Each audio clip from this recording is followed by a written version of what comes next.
The room in which he lay abed was already scrubbed throughout, and between the cups and saucers arranged for breakfast and the lumbering deal table, a very clean white cloth was spread. Mr. Cruncher reposed under a patchwork counterpane, like a harlequin at home.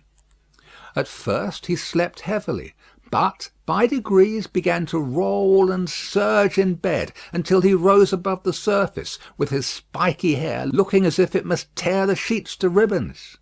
At which juncture he exclaimed in a voice of dire exasperation, "Bust me if she ain't at it again!"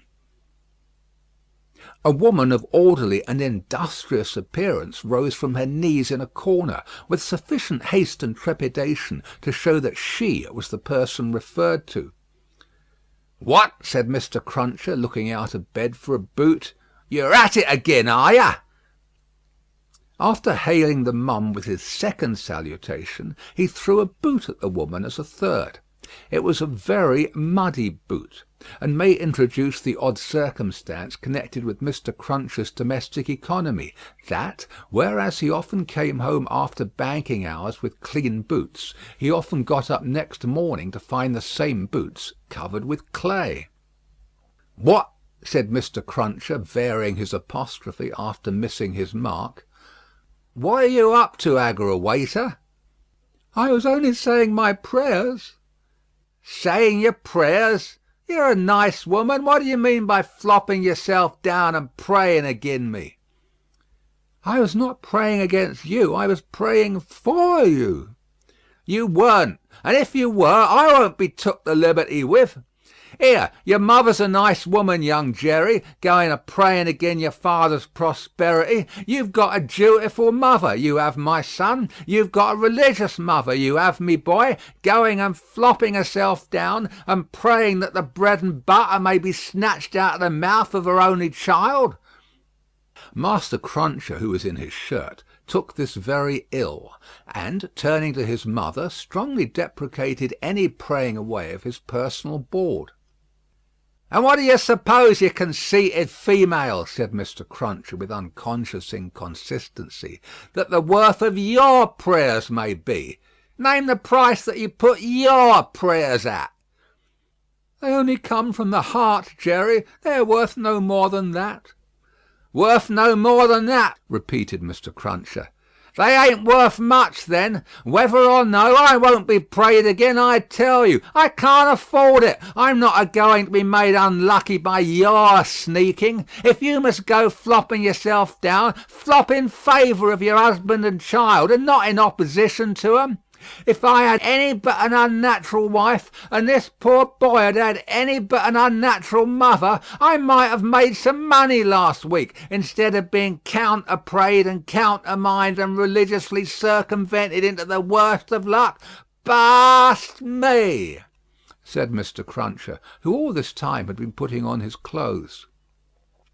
"If I ain't, what with piety and one blowed thing and another, been choused this last week into as bad luck as ever a poor devil of an honest tradesman met with.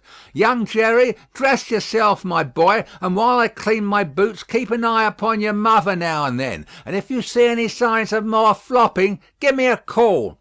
For I tell you," here he addressed his wife once more, "I won't be gone again in this manner. I am as rickety as a hackney coach. I'm as sleepy as laudanum. My lines is strained to that degree that I shouldn't know, if it wasn't for the pain in them, which was me and which somebody else. Yet I'm none the better for it in pocket, and it's my suspicion that you've been at it from morning to night to prevent me from being the better for it in pocket. I won't put up with it. I get a waiter, and what do you say now?" Growling in addition such phrases as, "Ah, yes, you're religious too. You wouldn't put yourself in opposition to the interests of your husband and child, would you? Not you," and throwing off other sarcastic sparks from the whirling grindstone of his indignation, Mr. Cruncher betook himself to his boot cleaning and his general preparation for business. In the meantime his son, whose head was garnished with tenderer spikes, and whose young eyes stood close by one another, as his father's did, kept the required watch upon his mother. He greatly disturbed that poor woman at intervals by darting out of his sleeping closet, where he made his toilet, with a suppressed cry of "You're going to flop, mother! Halloa, father!" and after raising this fictitious alarm, darting in again with an undutiful grin. Mr. Cruncher's temper was not at all improved when he came to his breakfast. He resented Mrs. Cruncher's saying grace with particular animosity. "Now, the waiter, what are you up to? At it again?" His wife explained that she had merely asked a blessing. "Don't do it," said Mr. Cruncher, looking about as if he rather expected to see the loaf disappear under the efficacy of his wife's petitions. "I ain't a-going to be blessed out of house and home. I won't have my wittles blessed off my table. Keep still." Exceedingly red-eyed and grim, as if he had been up all night at a party which had taken anything but a convivial turn, Jerry Cruncher worried his breakfast rather than ate it, growling over it like any four-footed inmate of a menagerie. Towards 9 o'clock he smoothed his ruffled aspect, and, presenting as respectable and businesslike an exterior as he could overlay his natural self with, issued forth to the occupation of the day. It could scarcely be called a trade, in spite of his favourite description of himself as "a honest tradesman."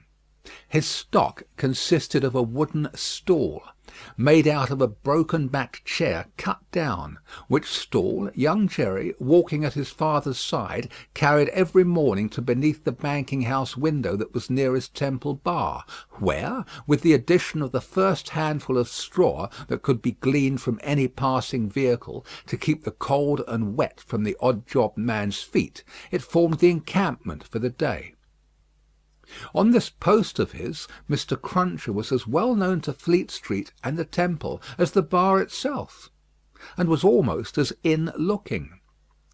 Encamped at 9:15, in good time to touch his three-cornered hat to the oldest of men as they passed into Tellson's, Jerry took up his station on this windy March morning, with young Jerry standing by him, when not engaged in making forays through the bar to inflict bodily and mental injuries of an acute description on passing boys who were small enough for his amiable purpose. Father and son, extremely like each other, looking silently on at the morning traffic in Fleet Street, with their two heads as near to one another as the two eyes of each were, bore a considerable resemblance to a pair of monkeys. The resemblance was not lessened by the accidental circumstance that the mature Jerry bit and spat out straw, while the twinkling eyes of the youthful Jerry were as restlessly watchful of him as of everything else in Fleet Street. The head of one of the regular indoor messengers attached to Tellson's establishment was put through the door, and the word was given, "Porter wanted." "Hooray, father! Here's an early job to begin with." Having thus given his parent Godspeed, young Jerry seated himself on the stool, entered on his reversionary interest in the straw his father had been chewing, and cogitated. "Always rusty. His fingers is always rusty," muttered young Jerry. "Where does my father get all that iron rust from? He don't get no iron rust here." End of Book 2, Chapter 1. Chapter 2. A Sight. "You know the Old Bailey well, no doubt," said one of the oldest of clerks to Jerry the messenger. "Yes, sir," returned Jerry in something of a dogged manner. "I do know the Bailey." "Just so. And you know Mr. Lorry?" "I know Mr. Lorry, sir, much better than I know the Bailey, much better," said Jerry, not unlike a reluctant witness at the establishment in question. "Then I, as an honest tradesman, wish to know the Bailey." "Very well. Find the door where the witnesses go in, and show the doorkeeper this note for Mr. Lorry. He will then let you in." "Into the court, sir?" "Into the court." Mr. Cruncher's eyes seemed to get a little closer to one another, and to interchange the inquiry. "What do you think of this?" "Am I to wait in the court, sir?" he asked as a result of that conference. I'm going to tell you. The doorkeeper will pass the note to Mr. Lorry, and do you make any gesture that will attract Mr. Lorry's attention and show him where you stand. Then what you have to do is to remain there until he wants you." "Is that all, sir?" "That's all. He wishes to have a messenger at hand. This is to tell him you are there." As the ancient clerk deliberately folded and superscribed the note, Mr. Cruncher, after surveying him in silence until he came to the blotting paper stage, remarked, "I suppose they'll be trying forgeries this morning." "Treason." "That's quartering," said Jerry. "Barbarous." "It is the law," remarked the ancient clerk, turning his surprised spectacles upon him. "It is the law." "It's hard in the law to spile a man, I think. It's hard enough to kill him, but it's very hard to spile him, sir." "Not at all," retained the ancient clerk. "Speak well of the law. Take care of your chest and voice, my good friend, and leave the law to take care of itself. I give you that advice." "It's the damp, sir, what settles on my chest and voice," said Jerry. "I leave you to judge what a damp way of earning a living mine is." "Well, well," said the old clerk, "we all have our various ways of gaining a livelihood. Some of us have damp ways, and some of us have dry ways. Here is the letter. Go along." Jerry took the letter, and remarking to himself with less internal deference than he made an outward show of, "You're a lean old one, too," made his bow, informed his son, in passing, of his destination, and went his way. They hanged at Tyburn in those days, so the street outside Newgate had not obtained one infamous notoriety that has since attached to it. But the jail was a vile place, in which most kinds of debauchery and villainy were practised, and where dire diseases were bred, that came into court with the prisoners, and sometimes rushed straight from the dock at my Lord Chief Justice himself, and pulled him off the bench. It had more than once happened that the judge in the black cap pronounced his own doom as certainly as the prisoner's, and even died before him. For the rest, the Old Bailey was famous as a kind of deadly inn-yard, from which pale travellers set out continually, in carts and coaches, on a violent passage into the other world, traversing some 2 miles and a half of public streets and road, and shaming few good citizens, if any. So powerful is use, and so desirable to be good use in the beginning. It was famous too for the pillory, a wise old institution that inflicted a punishment of which no one could foresee the extent.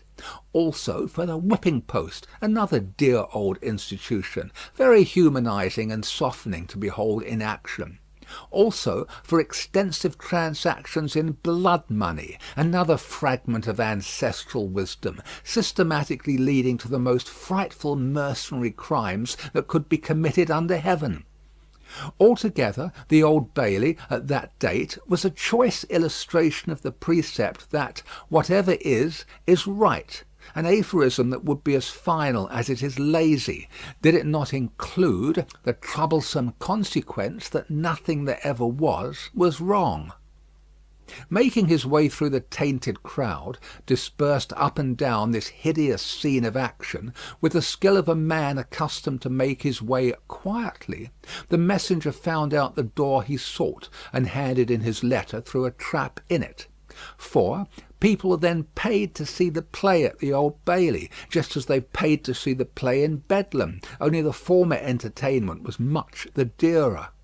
Therefore all the Old Bailey doors were well guarded, except indeed the social doors by which the criminals got there, and those were always left wide open.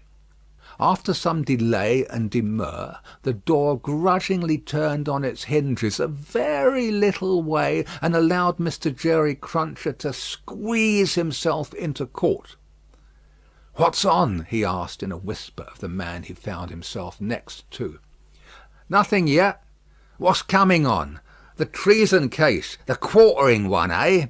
"Ah," returned the man with a relish, "he'll be drawn on a hurdle to be half hanged, and then he'll be taken down and sliced before his own face, and then his inside will be taken out and burnt while he looks on, and then his head will be chopped off, and he'll be cut into quarters. That's the sentence." "If he's found guilty, you mean to say?" Jerry added, by way of proviso. "Oh, they'll find him guilty," said the other. "Don't you be afraid of that." Mr. Cruncher's attention was here diverted to the doorkeeper, whom he saw making his way to Mr. Lorry, with the note in his hand. Mr. Lorry sat at a table among the gentlemen in wigs, not far from a wigged gentleman, the prisoner's counsel, who had a great bundle of papers before him, and nearly opposite another wigged gentleman with his hands in his pockets, whose whole attention, when Mr. Cruncher looked at him then or afterwards, seemed to be concentrated on the ceiling of the court. After some gruff coughing and rubbing of his chin, and signing with his hand, Jerry attracted the notice of Mr. Lorry, who had stood up to look for him, and who quietly nodded and sat down again. "What's he got to do with the case?" asked the man he had spoken with. "Blest if I know," said Jerry. "What have you got to do with it, then, if a person may inquire?" "Blest if I know that either," said Jerry. The entrance of the judge, and a consequent great stir and settling down in the court, stopped the dialogue. Presently the dock became the central point of interest. Two jailers who had been standing there went out, and the prisoner was brought in and put to the bar. Everybody present, except the one wigged gentleman who looked at the ceiling, stared at him. All the human breath in the place rolled at him, like a sea or a wind or a fire. Eager faces strained round pillars and corners to get a sight of him. Spectators in back rows stood up, not to miss a hair of him. People on the floor of the court laid their hands on the shoulders of the people before them, to help themselves at anybody's cost to a view of him, stood a tiptoe, got upon ledges, stood upon next to nothing to see every inch of him. Conspicuous among these latter, like an animated bit of the spiked wall of Newgate, Jerry stood, aiming at the prisoner the beery breath of what he had taken as he came along, and discharging it to mingle with the waves of other beer and gin and tea and coffee and what not, that flowed at him, and already broke upon the great windows behind him in an impure mist and rain. The object of all this staring and blaring was a young man of about 25, well grown and well looking, with a sunburnt cheek and a dark eye. His condition was that of a young gentleman. He was plainly dressed in black, or very dark grey, and his hair, which was long and dark, was gathered in a ribbon at the back of his neck, more to be out of his way than for ornament. As an emotion of the mind will express itself through any covering of the body, so the paleness which his situation engendered came through the brown upon his cheek, showing the soul to be stronger than the sun. He was otherwise quite self-possessed, bowed to the judge, and stood quiet. The sort of interest with which this man was stared and breathed at was not a sort that elevated humanity. Had he stood in peril of a less horrible sentence, had there been a chance of any one of its savage details being spared, by just so much would he have lost in his fascination. The form that was to be doomed to be so shamefully mangled was the sight. The immortal creature that was to be so butchered and torn asunder yielded the sensation. Whatever gloss the various spectators put upon the interest, according to their several arts and powers of self-deceit, the interest was, at the root of it, ogreish. "Silence in the court!" Charles Darnay had yesterday pleaded not guilty to an indictment denouncing him, with infinite jingle and jangle, for that he was a false traitor to our serene, illustrious, excellent, and so forth prince, our lord the king, by reason of his having, on divers occasions and by divers means and ways, assisted Louis, the French king, in his wars against our said serene, illustrious, excellent, and so forth. That was to say, by coming and going between the dominions of our said serene, illustrious, excellent, and so forth, and those of the said French Louis, and wickedly, falsely, traitorously, and otherwise evil adverbiously, revealing to the said French Louis what forces our said serene, illustrious, excellent, and so forth, had in preparation to send to Canada and North America. This much Jerry, with his head becoming more and more spiky, as the law terms bristled it, made out with huge satisfaction, and so arrived circuitously at the understanding that the aforesaid, and over again aforesaid, Charles Darnay, stood there before him upon his trial, that the jury was swearing in, and that Mr. Attorney General was making ready to speak. The accused, who was, and who knew he was, being mentally hanged, beheaded, and quartered by everybody there, neither flinched from the situation nor assumed any theatrical air in it. He was quiet and attentive, watched the opening proceedings with a grave interest, and stood with his hands resting on a slab of wood before him, so composedly that they had not displaced a leaf of the herbs with which it was strewn. The court was all bestrewn with herbs and sprinkled with vinegar, as a precaution against jail air and jail fever. Over the prisoner's head there was a mirror to throw the light down upon him. Crowds of the wicked and the wretched had been reflected in it, and had passed from its surface and this earth's together. Haunted in a most ghastly manner that abominable place would have been, if the glass could ever have rendered back its reflections, as the ocean is one day to give up its dead. Some passing thought of the infamy and disgrace for which it had been reserved may have struck the prisoner's mind. Be that as it may, a change in his position making him conscious of a bar of light across his face, he looked up, and when he saw the glass his face flushed, and his right hand pushed the herbs away. It happened that the action turned his face to that side of the court which was on his left. About on a level with his eyes, there sat, in that corner of the judge's bench, two persons upon whom his look immediately rested, so immediately and so much to the changing of his aspect, that all the eyes that were turned upon him turned to them. The spectators saw in the two figures a young lady of little more than 20, and a gentleman who was evidently her father, a man of a very remarkable appearance in respect of the absolute whiteness of his hair, and a certain indescribable intensity of face, not of an active kind, but pondering and self-communing. When this expression was upon him, he looked as if he were old, but when it was stirred and broken up, as it was now in a moment on his speaking to his daughter, he became a handsome man, not past the prime of life. His daughter had one of her hands drawn through his arm as she sat by him, and the other pressed upon it. She had drawn close to him in her dread of the scene and in her pity for the prisoner. Her forehead had been strikingly expressive of an engrossing terror and compassion that saw nothing but the peril of the accused.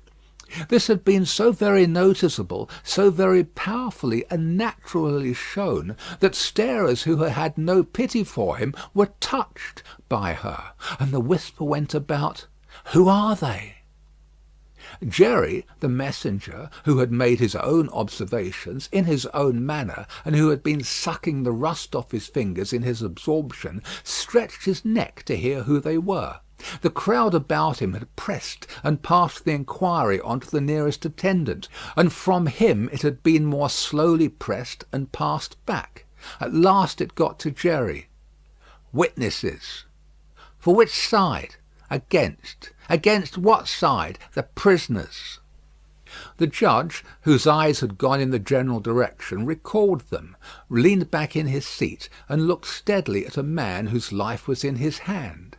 as Mr. Attorney General rose to spin the rope, grind the axe, and hammer the nails into the scaffold. End of Book 2, Chapter 2. Chapter 3. A Disappointment.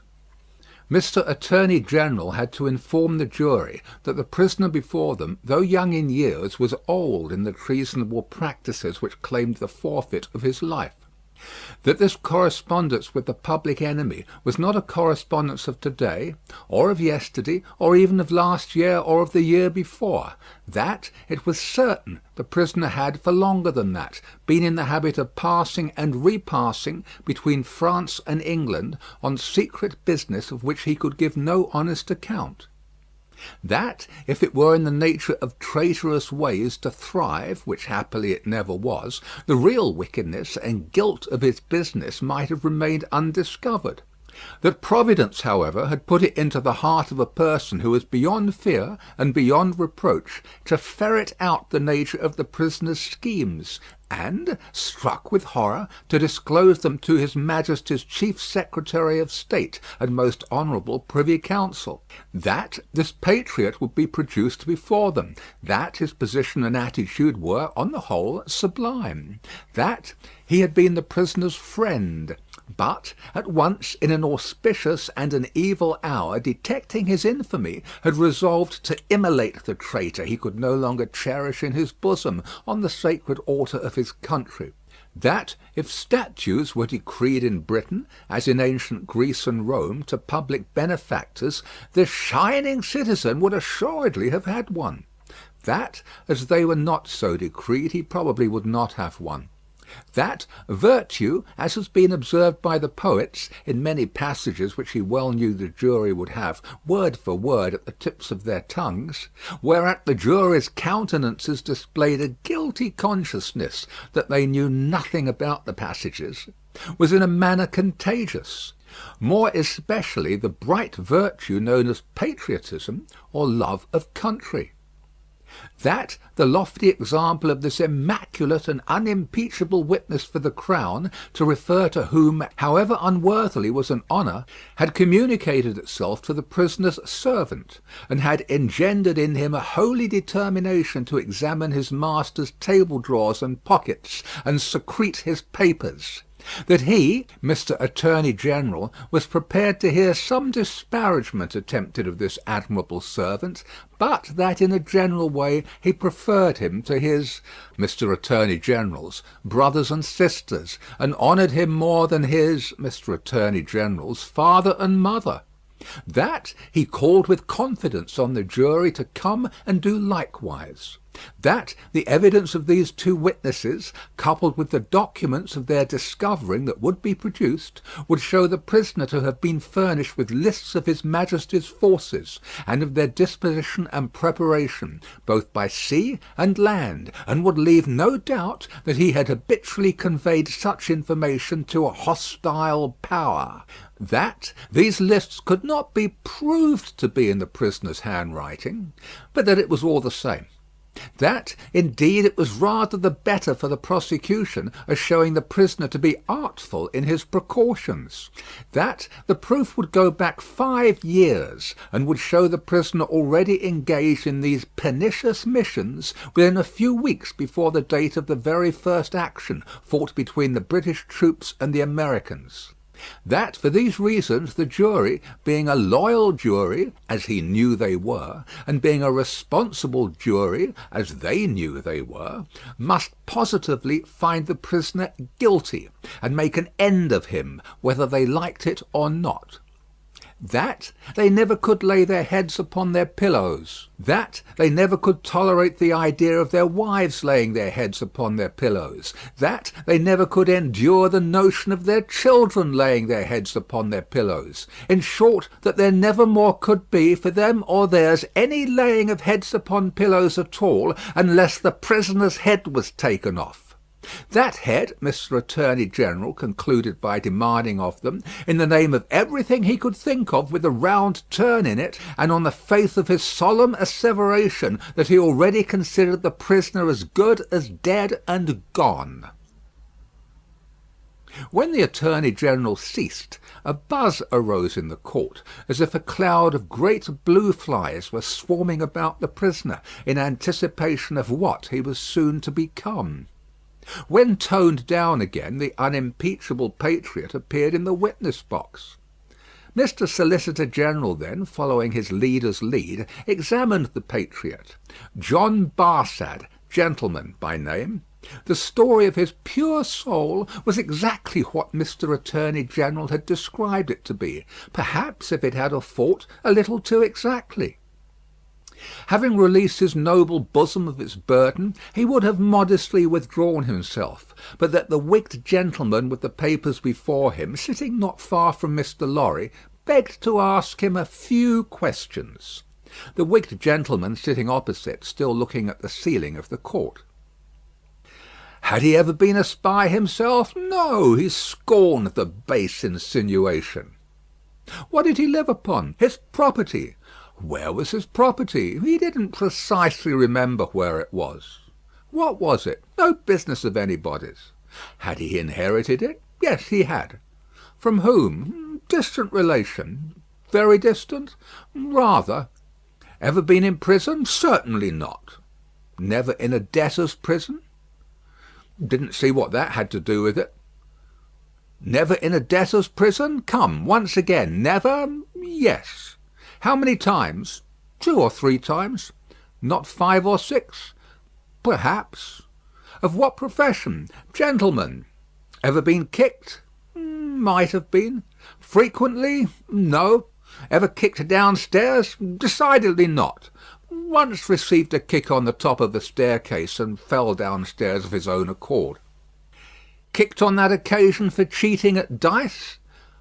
Something to that effect was said by the intoxicated liar who committed the assault, but it was not true. Swear it was not true? Positively. Ever lived by cheating at play? Never. Ever lived by play? Not more than other gentlemen do. Ever borrow money of the prisoner? Yes. Ever pay him? No. Was not this intimacy with the prisoner in reality a very slight one, forced upon the prisoner in coaches, inns, and packets? No. Sure he saw the prisoner with these lists? Certain. Knew no more about the lists? No. Had not procured them himself, for instance? No. Expect to get anything by this evidence? No. Not in regular government pay and employment to lay traps? Oh dear, no. Or to do anything? Oh dear, no. Swear that over and over again. No motives but motives of sheer patriotism? None whatsoever. The virtuous servant, Roger Cly, swore his way through the case at a great rate. He had taken service with the prisoner, in good faith and simplicity, 4 years ago. He had asked the prisoner, aboard the Calais packet, if he wanted a handy fellow, and the prisoner had engaged him. He had not asked the prisoner to take the handy fellow as an act of charity, never thought of such a thing. He began to have suspicions of the prisoner, and to keep an eye upon him soon afterwards in arranging his clothes. While travelling, he had seen similar lists to these in the prisoner's pockets over and over again. He had taken these lists from the drawer of the prisoner's desk. He had not put them there first. He had seen the prisoner show these identical lists to French gentlemen at Calais, and similar lists to French gentlemen both at Calais and Boulogne. He loved his country, and couldn't bear it, and had given information. He had never been suspected of stealing a silver teapot. He had been maligned respecting a mustard pot, but it turned out to be only a plated one. He had known the last witness 7 or 8 years. That was merely a coincidence. He didn't call it a particularly curious coincidence. Most coincidences were curious. Neither did he call it a curious coincidence that true patriotism was his only motive too. He was a true Briton, and hoped there were many like him. The blue flies buzzed again, and Mr. Attorney General called Mr. Jarvis Lorry. "Mr. Jarvis Lorry, are you a clerk in Tellson's Bank?" "I am."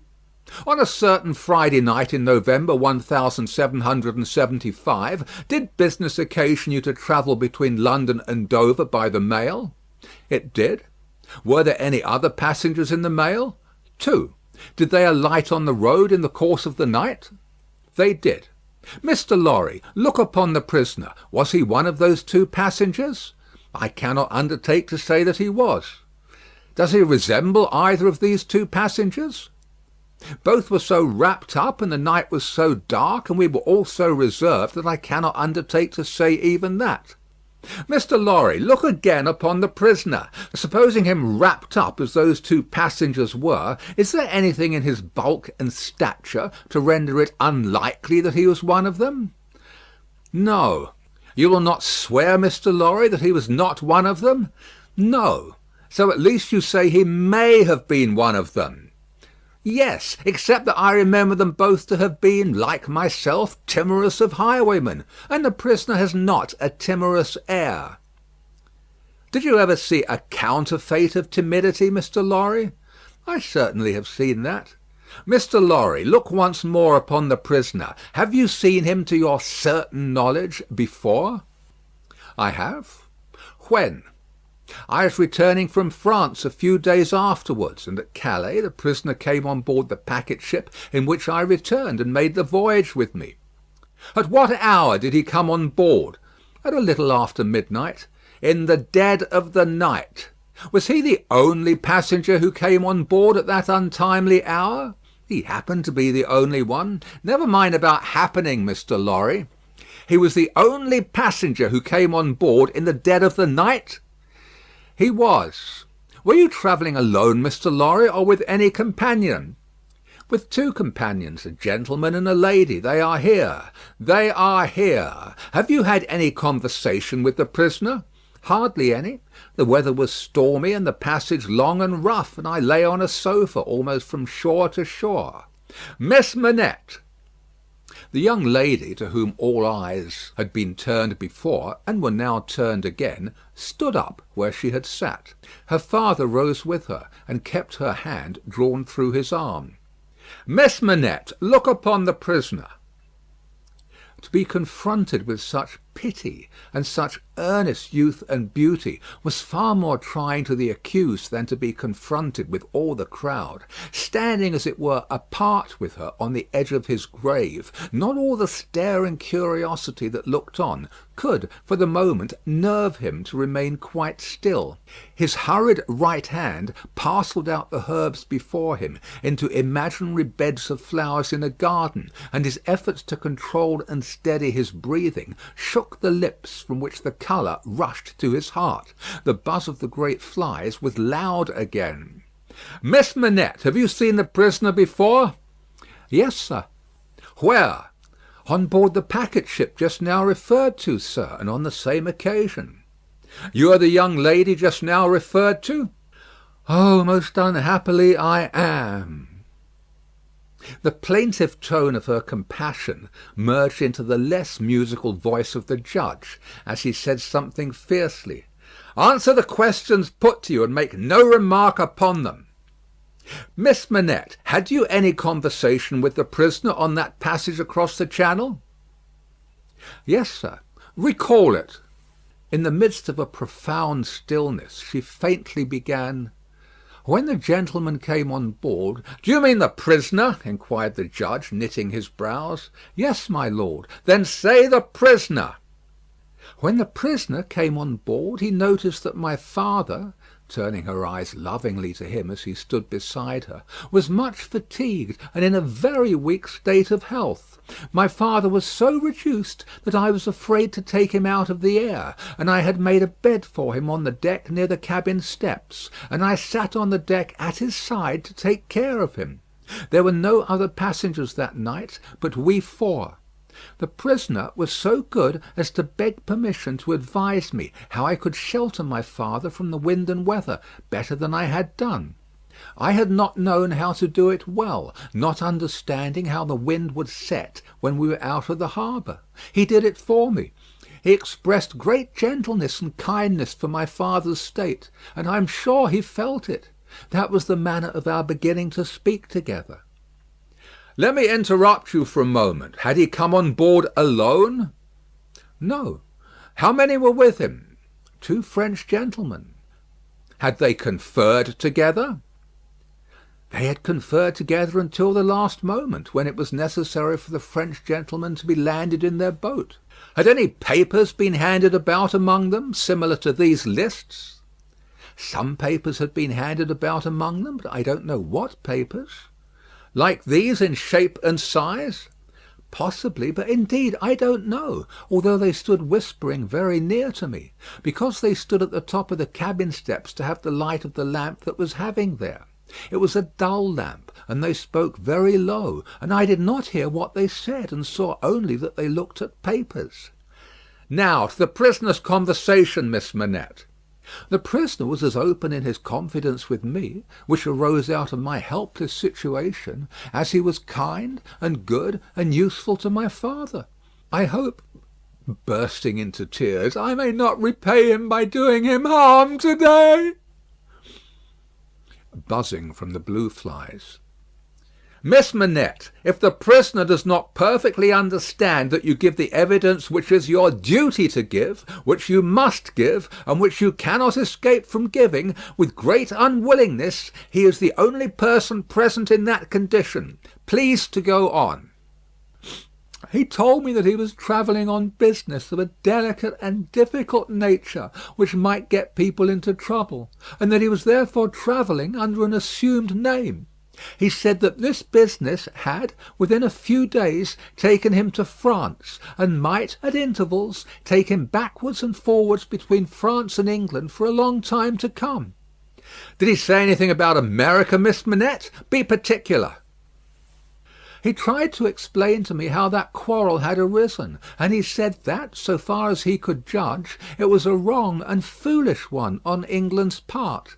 He added, in a jesting way, that perhaps George Washington might gain almost as great a name in history as George III. But there was no harm in his way of saying this. It was said laughingly and to beguile the time. Any strongly marked expression of face on the part of a chief actor in a scene of great interest, to whom many eyes are directed, will be unconsciously imitated by the spectators. Her forehead was painfully anxious and intent as she gave this evidence, and, in the pauses when she stopped for the judge to write it down, watched its effect upon the counsel for and against. Among the lookers-on there was the same expression in all quarters of the court, insomuch that a great majority of the foreheads there might have been mirrors reflecting the witness, when the judge looked up from his notes to glare at that tremendous heresy about George Washington. Mr. Attorney General now signalled to my lord that he deemed it necessary, as a matter of precaution and form, to call the young lady's father, Dr. Manette, who was called accordingly. Dr. Manette, look upon the prisoner. Have you ever seen him before? Once, when he called at my lodgings in London, some 3 years or 3 years and a half ago. Can you identify him as your fellow passenger on board the packet, or speak to his conversation with your daughter? Sir, I can do neither. Is there any particular and special reason for your being unable to do either? He answered in a low voice, There is. Has it been your misfortune to undergo a long imprisonment, without trial or even accusation, in your native country, Dr. Manette? He answered in a tone that went to every heart, A long imprisonment. Were you newly released on the occasion in question? They tell me so. Have you no remembrance of the occasion? None. My mind is a blank from some time, I cannot even say what time, when I employed myself in my captivity in making shoes, to the time when I found myself living in London with my dear daughter here. She had become familiar to me when a gracious God restored my faculties. But I am quite unable even to say how she has become familiar. I have no remembrance of the process. Mr. Attorney General sat down, and the father and daughter sat down together. A singular circumstance then arose in the case, the object in hand being to show that the prisoner went down with some fellow plotter untracked, in the Dover mail on that Friday night in November 5 years ago, and got out of the mail in the night, as a blind, at a place where he did not remain, but from which he travelled back some dozen miles or more to a garrison and dockyard, and there collected information. A witness was called to identify him as having been at the precise time required in the coffee room of an hotel in that garrison and dockyard town, waiting for another person. The prisoner's counsel was cross-examining this witness with no result, except that he had never seen the prisoner on any other occasion.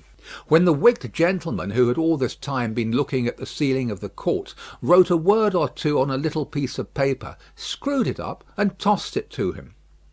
Opening this piece of paper in the next pause, the counsel looked with great attention and curiosity at the prisoner. "You say again you are quite sure that it was the prisoner?" The witness was quite sure. "Did you ever see anybody very like the prisoner?" "Not so like," the witness said, "as that he could be mistaken." "Look well upon that gentleman, my learned friend, there," pointing to him who had tossed the paper over, "and then look well upon the prisoner. How say you? Are they very like each other?" Allowing for my learned friend's appearance being careless and slovenly, if not debauched, they were sufficiently like each other to surprise not only the witness but everybody present, when they were thus brought into comparison. My lord being prayed to bid my learned friend lay aside his wig, and giving no very gracious consent, the likeness became much more remarkable. My lord inquired of Mr. Stryver, the prisoner's counsel, whether they were next to try Mr. Carton, name of my learned friend, for treason. But Mr. Stryver replied to my lord, no, but he would ask the witness to tell him whether what happened once might happen twice, whether he would have been so confident if he had seen this illustration of his rashness sooner, whether he would be so confident having seen it, and more. The upshot of which was to smash this witness like a crockery vessel, and shiver his part of the case to useless lumber. Mr. Cruncher had by this time taken quite a lunch of rust off his fingers in his following of the evidence. He had now to attend, while Mr. Stryver fitted the prisoner's case on the jury, like a compact suit of clothes, showing them how the patriot, Barsad, was a hired spy and traitor, an unblushing trafficker in blood, and one of the greatest scoundrels upon earth since accursed Judas, which he certainly did look rather like. How the virtuous servant Cly was his friend and partner, and was worthy to be. How the watchful eyes of those forgers and false swearers had rested on the prisoner as a victim, because some family affairs in France, he being of French extraction, did require his making those passages across the Channel. Though what those affairs were, a consideration for others who were near and dear to him, forbade him, even for his life, to disclose. How the evidence that had been warped and wrested from the young lady, whose anguish in giving it they had witnessed, came to nothing, involving the mere little innocent gallantries and politenesses likely to pass between any young gentleman and young lady so thrown together. With the exception of that reference to George Washington, which was altogether too extravagant and impossible to be regarded in any other light than as a monstrous joke. How it would be a weakness in the government to break down in this attempt to practise for popularity on the lowest national antipathies and fears, and therefore Mr. Attorney General had made the most of it. How, nevertheless, it rested upon nothing save that vile and infamous character of evidence too often disfiguring such cases, and of which the state trials of this country were full. But there my lord interposed, with as grave a face as if it had not been true, saying that he could not sit upon that bench and suffer those allusions. Mr. Stryver then called his few witnesses, and Mr. Cruncher had next to attend, while Mr. Attorney General turned the whole suit of clothes Mr. Stryver had fitted on the jury inside out, showing how Barsad and Cly were even 100 times better than he had thought them, and the prisoner 100 times worse. Lastly came my lord himself, turning the suit of clothes, now inside out, now outside in, but on the whole decidedly trimming and shaping them into grave clothes for the prisoner. And now the jury turned to consider, and the great flies swarmed again. Mr. Carton, who had so long sat looking at the ceiling of the court, changed neither his place nor his attitude, even in his excitement.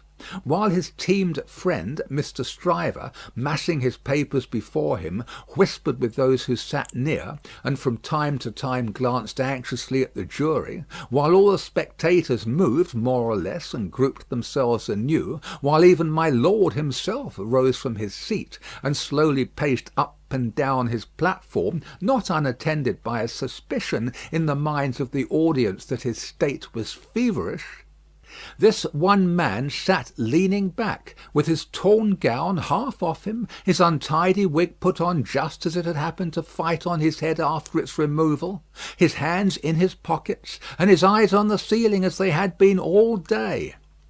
Something especially reckless in his demeanour not only gave him a disreputable look, but so diminished the strong resemblance he undoubtedly bore to the prisoner, which his momentary earnestness, when they were compared together, had strengthened. That many of the lookers-on, taking note of him now, said to one another they would hardly have thought the two were so alike. Mr. Cruncher made the observation to his next neighbour, and added, "I'd hold half a guinea that he don't get no law work to do. Don't look like the sort of one to get any, do he?" Yet this Mr. Carton took in more of the details of the scene than he appeared to take in; for now, when Miss Manette's head drooped upon her father's breast, he was the first to see it, and to say audibly, "Officer, look to that young lady. Help the gentleman to take her out. Don't you see she will fall?" There was much commiseration for her as she was removed, and much sympathy with her father. It had evidently been a great distress to him to have the days of his imprisonment recalled. He had shown strong internal agitation when he was questioned, and that pondering or brooding look which made him old had been upon him like a heavy cloud ever since. As he passed out, the jury, who had turned back and paused a moment, spoke through their foreman. They were not agreed, and wished to retire. My lord, perhaps with George Washington on his mind, showed some surprise that they were not agreed, but signified his pleasure that they should retire under watch and ward, and retired himself. The trial had lasted all day, and the lamps in the court were now being lighted. It began to be rumoured that the jury would be out a long while. The spectators dropped off to get refreshment, and the prisoner withdrew to the back of the dock and sat down. Mr. Lorry, who had gone out when the young lady and her father went out, now reappeared and beckoned to Jerry, who, in the slackened interest, could easily get near him. "Jerry, if you wish to take something to eat, you can, but keep in the way. You will be sure to hear when the jury come in. Don't be a moment behind them, for I want you to take the verdict back to the bank. You are the quickest messenger I know, and will get to Temple Bar long before I can." Jerry had just enough forehead to knuckle, and he knuckled it in acknowledgment of this communication and a shilling. Mr. Carton came up at the moment and touched Mr. Lorry on the arm. "How is the young lady?" "She is greatly distressed, but her father is comforting her, and she feels the better for being out of court.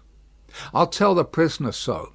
It won't do for a respectable bank gentleman like you to be seen speaking to him publicly, you know." Mr. Lorry reddened, as if he were conscious of having debated the point in his mind, and Mr. Carton made his way to the outside of the bar. The way out of court lay in that direction, and Jerry followed him, all eyes, ears, and spikes. "Mr. Darnay!" The prisoner came forth directly. You will naturally be anxious to hear of the witness, Miss Manette. She will do very well. You have seen the worst of her agitation. I am deeply sorry to have been the cause of it. Could you tell her so for me with my fervent acknowledgments? Yes, I could. I will if you ask it. Mr. Carton's manner was so careless as to be almost insolent. He stood, half turned from the prisoner, lounging with his elbow against the bar. I do ask it. Accept my cordial thanks. What, said Carton, still only half turned towards him, do you expect, Mr. Darnay? The worst. It's the wisest thing to expect, and the likeliest, but I think their withdrawing is in your favour. Loitering on the way out of court not being allowed, Jerry heard no more, but left them, so like each other in feature, so unlike each other in manner, standing side by side, both reflected in the glass above them. An hour and a half limped heavily away in the thief and rascal crowded passages below, even though assisted off with mutton pies and ale. The horse messenger, uncomfortably seated on a form after taking that refection, had dropped into a doze, when a loud murmur and a rapid tide of people setting up the stairs that led to the court carried him along with them. "Jerry! Jerry!" Mr. Lorry was already calling at the door when he got there. "Yes, sir, it's a fight to get back again. Here I am, sir." Mr. Lorry handed him a paper through the throng. "Quick, have you got it?" "Yes, sir." Hastily written on the paper was the word "acquitted." "If you had sent the message 'recalled to life' again," muttered Jerry as he turned, "I should have known what you meant this time." He had no opportunity of saying, or so much as thinking, anything else, until he was clear of the Old Bailey, for the crowd came pouring out with a vehemence that nearly took him off his legs, and a loud buzz swept into the street, as if the baffled blue flies were dispersing in search of other carrion. End of Book 1, Chapter 3. Chapter 4. Congratulatory. From the dimly lighted passages of the court, the last sediment of the human stew that had been boiling there all day was straining off, when Dr. Manette, Lucy Manette, his daughter, Mr. Lorry, the solicitor for the defence, and its counsel, Mr. Stryver, stood gathered round Mr. Charles Darnay, just released, congratulating him on his escape from death. It would have been difficult by a far brighter light to recognise in Dr. Manette, intellectual of face and upright of bearing, the shoemaker of the garret in Paris. Yet no one could have looked at him twice without looking again, even though the opportunity of observation had not extended to the mournful cadence of his low, grave voice, and to the abstraction that clouded him fitfully without any apparent reason. While one external cause, and that a reference to his long lingering agony, would always, as on the trial, evoke this condition from the depths of his soul, it was also in its nature to arise of itself, and to draw a gloom over him, as incomprehensible to those unacquainted with his story as if they had seen the shadow of the actual Bastille thrown upon him by a summer sun, when the substance was 300 miles away. Only his daughter had the power of charming this black brooding from his mind. She was the golden thread that united him to a past beyond his misery, and to a present beyond his misery; and the sound of her voice, the light of her face, the touch of her hand, had a strong beneficial influence with him almost always. Not absolutely always, for she could recall some occasions on which her power had failed, but they were few and slight, and she believed them over. Mr. Darnay had kissed her hand fervently and gratefully, and had turned to Mr. Stryver, whom he warmly thanked.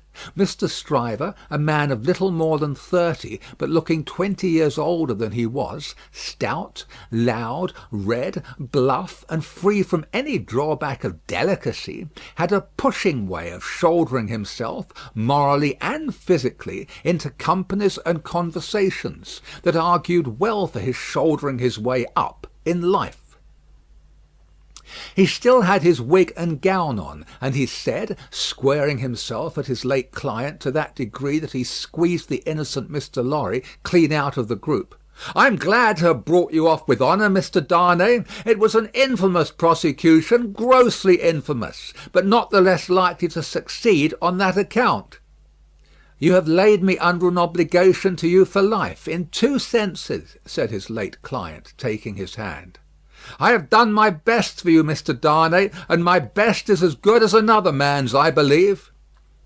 It clearly being incumbent on some one to say "much better," Mr. Lorry said it, perhaps not quite disinterestedly, but with the interested object of squeezing himself back again. "You think so?" said Mr. Stryver. "Well, you've been present all day, and you ought to know. You're a man of business too." "And as such," quoth Mr. Lorry, whom the counsel learned in the law had now shouldered back into the group, just as he had previously shouldered him out of it, "as such, I will appeal to Dr. Manette to break up this conference and order us all to our homes. Miss Lucy looks ill. Mr. Darnay has had a terrible day. We're worn out." "Speak for yourself, Mr. Lorry," said Stryver. "I have a night's work to do yet. Speak for yourself." "I speak for myself," answered Mr. Lorry, "and for Mr. Darnay, and for Miss Lucy, and, Miss Lucy, do you not think I may speak for us all?" He asked her the question pointedly, and with a glance at her father. His face had become frozen, as it were, in a very curious look at Darnay, an intent look, deepening into a frown of dislike and distrust, not even unmixed with fear. With this strange expression on him, his thoughts had wandered away. "My father," said Lucy, softly laying her hand on his. He slowly shook the shadow off and turned to her. "Shall we go home, my father?" With a long breath he answered, "Yes." The friends of the acquitted prisoner had dispersed, under the impression, which he himself had originated, that he would not be released that night. The lights were nearly all extinguished in the passages, the iron gates were being closed with a jar and a rattle, and the dismal place was deserted until to-morrow morning's interest of gallows, pillory, whipping post, and branding iron should repeople it. Walking between her father and Mr. Darnay, Lucy Manette passed into the open air. A hackney coach was called, and the father and daughter departed in it. Mr. Stryver had left them in the passages to shoulder his way back to the robing room. Another person, who had not joined the group, or interchanged a word with any of them, but who had been leaning against the wall where its shadow was darkest, had silently strolled out after the rest, and had looked on until the coach drove away. He now stepped up to where Mr. Lorry and Mr. Darnay stood upon the pavement. "So, Mr. Lorry, men of business may speak to Mr. Darnay now?" Nobody had made any acknowledgment of Mr. Carton's part in the day's proceedings. Nobody had known of it. He was unrobed, and was none the better for it in appearance. "If you knew what a conflict goes on in the business mind, when the business mind is divided between good-natured impulse and business appearances, you would be amused, Mr. Darnay." Mr. Lorry reddened, and said warmly, "You have mentioned that before, sir. We men of business who serve a house are not our own masters. We have to think of the house more than ourselves." I know," rejoined Mr. Carton carelessly. "Don't be nettled, Mr. Lorry. You are as good as another, I have no doubt. Better, I dare say." "And indeed, sir," pursued Mr. Lorry, not minding him, "I really don't know what you have to do with the matter. If you'll excuse me, as very much your elder, for saying so, I really don't know that it is your business." "Business! Bless you, I have no business," said Mr. Carton. "It is a pity you have not, sir. I think so too. If you had," pursued Mr. Lorry, "perhaps you would attend to it."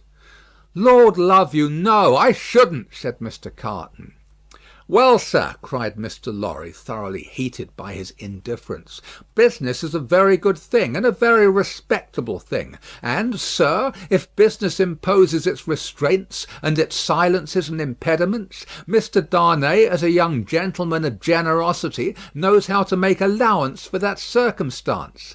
Mr. Darnay, good night. God bless you, sir. I hope you have been this day preserved for a prosperous and happy life. Chair there!" Perhaps a little angry with himself as well as with the barrister, Mr. Lorry bustled into the chair, and was carried off to Tellson's. Carton, who smelt of port wine, and did not appear to be quite sober, laughed then, and turned to Darnay. "This is a strange chance that throws you and me together. This must be a strange night to you, standing alone here with your counterpart on these street stones." "I hardly seem yet," returned Charles Darnay, "to belong to this world again." "I don't wonder at it. It's not so long since you were pretty far advanced on your way to another. You speak faintly." "I begin to think I am faint." "Then why the devil don't you dine? I dined myself, while those numbskulls were deliberating which world you should belong to, this or some other. Let me show you the nearest tavern to dine well at." Drawing his arm through his own, he took him down Ludgate Hill to Fleet Street, and so up a covered way into a tavern. Here they were shown into a little room, where Charles Darnay was soon recruiting his strength with a good plain dinner and good wine, while Carton sat opposite to him at the same table, with his separate bottle of port before him, and his fully half-insolent manner upon him. "Do you feel yet that you belong to this terrestrial scheme again, Mr. Darnay?" "I am frightfully confused regarding time and place, but I am so far mended as to feel that." "It must be an immense satisfaction." He said it bitterly, and filled up his glass again, which was a large one. "As to me, the greatest desire I have is to forget that I belong to it. It has no good in it for me, except wine like this, nor I for it. So we are not much alike in that particular. Indeed, I begin to think we're not much alike in any particular, you and I." Confused by the emotion of the day, and feeling his being there with this double of coarse deportment to be like a dream, Charles Darnay was at a loss how to answer. Finally answered not at all. "Now your dinner is done," Carton presently said, "why don't you call a health, Mr. Darnay? Why don't you give your toast?" "What health? What toast?" "Why, it's on the tip of your tongue. It ought to be. It must be. I swear it's there." "Miss Manette, then. Miss Manette, then." Looking his companion full in the face while he drank the toast, Carton flung his glass over his shoulder against the wall, where it shivered to pieces, then rang the bell and ordered in another. "That's a fair young lady to hand to a coach in the dark, Mr. Darnay," he said, rueing his new goblet. A slight frown and a laconic "Yes," were the answer. "That's a fair young lady to be pitied by and wept for by. How does it feel? Is it worth being tried for one's life to be the object of such sympathy and compassion, Mr. Darnay?" Again Darnay answered not a word. "She was mightily pleased to have your message when I gave it her. Not that she showed she was pleased, but I suppose she was." The allusion served as a timely reminder to Darnay that this disagreeable companion had, of his own free will, assisted him in the strait of the day.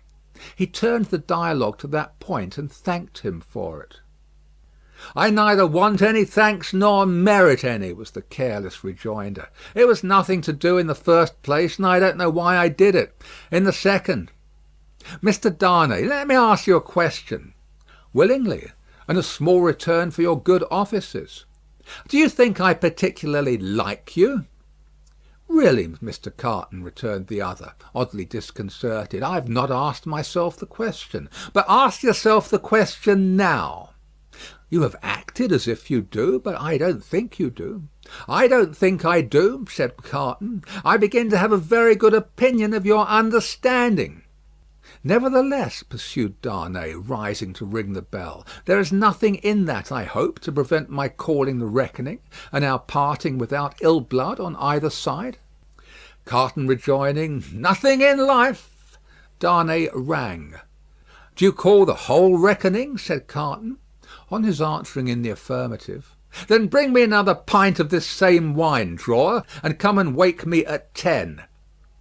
The bill being paid, Charles Darnay rose, and wished him good night. Without returning the wish, Carton rose too, with something of a threat of defiance in his manner, and said, "A last word, Mr. Darnay. You think I am drunk?" "I think you have been drinking, Mr. Carton." "Think! You know I have been drinking." "Since I must say so, I know it." "Then you shall likewise know why. I am a disappointed drudge, sir. I care for no man on earth, and no man on earth cares for me." "Much to be regretted. You might have used your talents better." "Maybe so, Mr. Darnay, maybe not. Don't let your sober face elate you, however. You don't know what it may come to. Good night."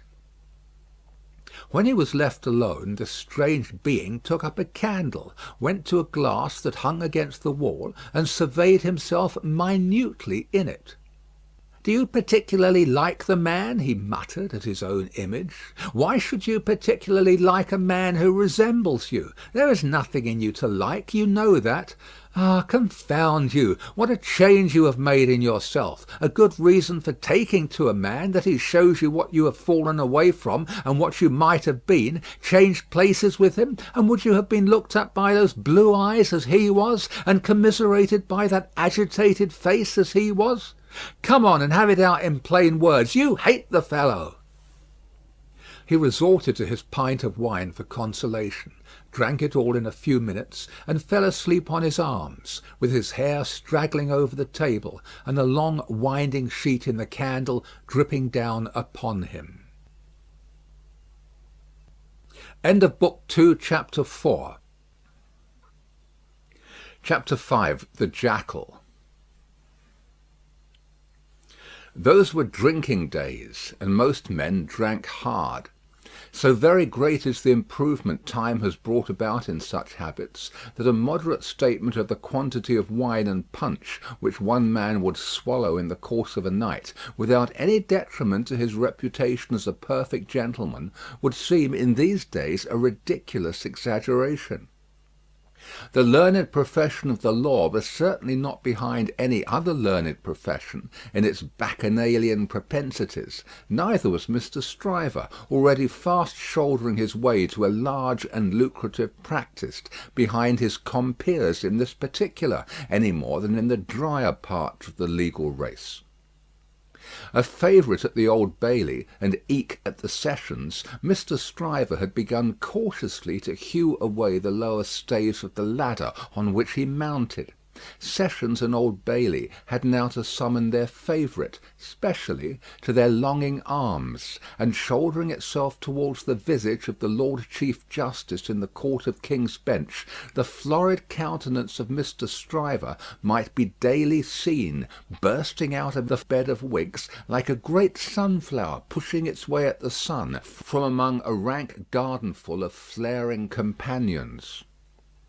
It had once been noted at the bar that while Mr. Stryver was a glib man, and an unscrupulous, and a ready, and a bold, he had not that faculty of extracting the essence from a heap of statements which is among the most striking and necessary of the advocate's accomplishments.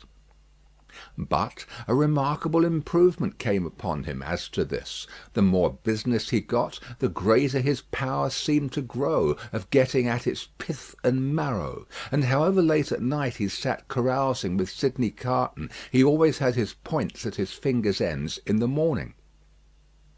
Sidney Carton, idlest and most unpromising of men, was Stryver's great ally. What the two drank together, between Hilary Term and Michaelmas, might have floated a king's ship.